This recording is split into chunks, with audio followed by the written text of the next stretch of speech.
Welcome back to The Jump, back to the Warriors-Lakers game. Golden State's 19-point rally was their second largest comeback of the season. Remember, they came back from 22 to beat the Clippers on January 8th. Steph described post-game what a performance like this means to his team going forward. It's just a step in the right direction, but we have to be able to put a couple of these together in a row. And they're all learning lessons in terms of the caliber of team that you're playing at that, at the top of the West that's been established, has been there before, and, good measuring stick for us. So 7-6, we're obviously, in a good position, but we have to be able to put a couple of these in a row to really prove that this is who we can be and who we are. And, that's the challenge in this league every night. No matter who you're playing, you got to really fight for a win.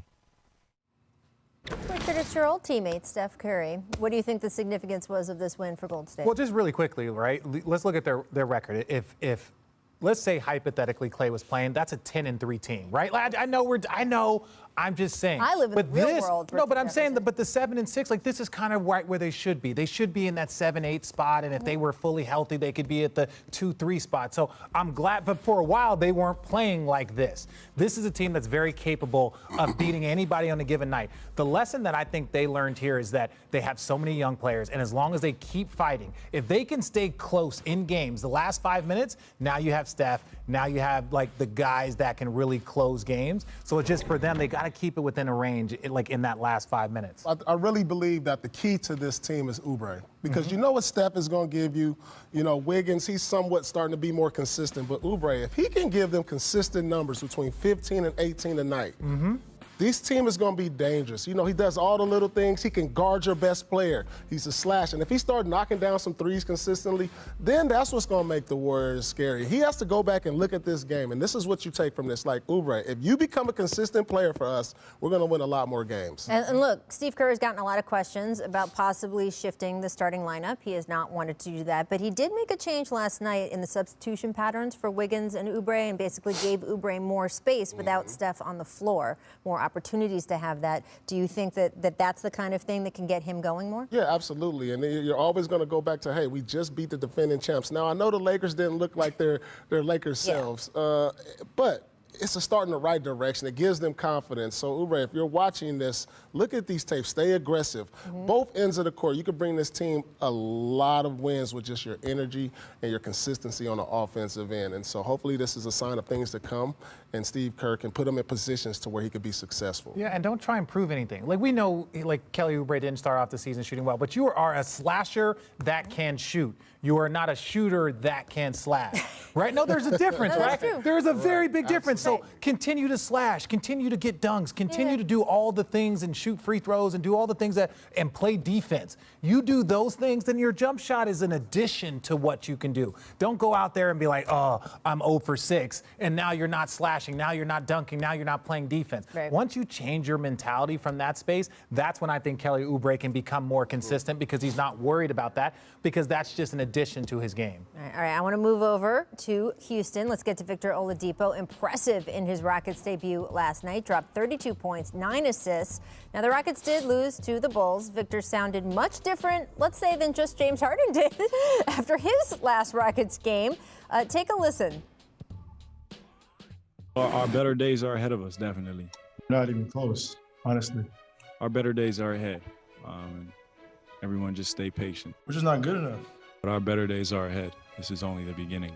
Obviously, chemistry, talent-wise, just everything, and it was clear. We can even be better, honestly. I literally, have done everything that I can. I'm happy. I'm definitely happy. The situation is crazy. It's something that I don't think can be fixed. The sky's the limit for this team. Yeah, thanks.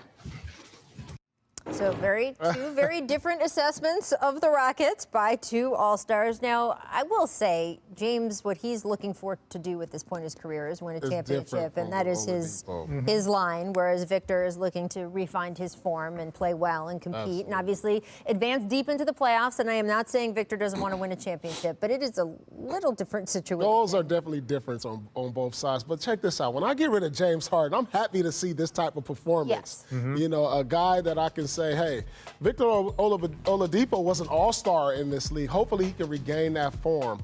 But you come off that superstar. You want to see something in return. He showed him something last night because you have Wall. You know, he's going to come back. You're going to have he didn't play last night. DeMarcus Cousins. Hopefully he can give you something. So, you know, silly for this team is playoffs, which I don't think this year they'll make. But when you get an acquisition like that, acquisition like that, then you're happy with what you got in Oladipo. You know, at the end of the day, like you wanted James to be there. You wanted all the things to work out, but it didn't. But the good news is when people show up with the right attitude and the right mentality, it's like, okay. All right. It doesn't matter what our future is or where we're going. People have the right mentality. People want to be here. People are excited to be here. And Victor Oladipo is talented. They have a lot of talent on that team. They can make the playoffs. Like you said, I think that's the ceiling for this team. Whether they do this year with all the changes, it might be difficult. But look, They've is got a lot of draft picks. a lot. Currency. That's what they call it, currency. Our researcher, Michael Schwartz, it felt like he was like a beautiful mind moving all of these around on the table here.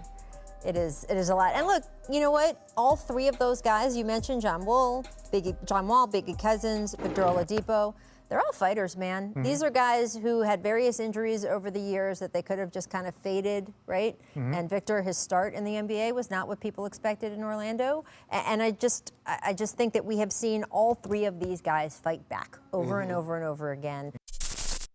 Thanks for watching ESPN on YouTube. For live streaming sports and premium content, subscribe to ESPN+.